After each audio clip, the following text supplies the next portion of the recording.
Buat 3 perkara ni kalau tuan-puan betul-betul nak mula simpan emas hari ni.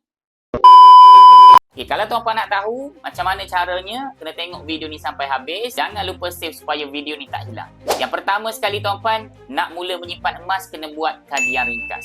Cara nak buat kajian ringkas hari ni sangat senang tuan-puan. Yang pertama sekali, yang paling proven saya rasa tuan-puan kena buat, tuan-puan kena beli dan baca buku daripada guru saya iaitu buku Wang Emas. Buku ni tuan-puan boleh dapatkan dekat beg kuning yang saya letak dekat bawah. Dalam buku ni tuan-puan dia ajar kita bukan sekadar beli harga rendah jual harga tinggi, ajar kita lebih 10 kebaikan menabung emas. Dah selesai cara yang pertama, tuan-puan buat step yang kedua iaitu buka akaun emas Gap Public Group. Kenapa saya suruh buka akaun emas Gap? Sebab di sini tuan-puan akan mula menabung dan tuan-puan boleh bermula dengan bajet yang sangat rendah iaitu RM100 sahaja. Tuan-puan dah boleh menabung emas di Public Group. Dan yang ketiga yang paling penting, bila dah buka akaun, tuan-puan mulakan simpanan pertama dan tuan-puan kena buat target.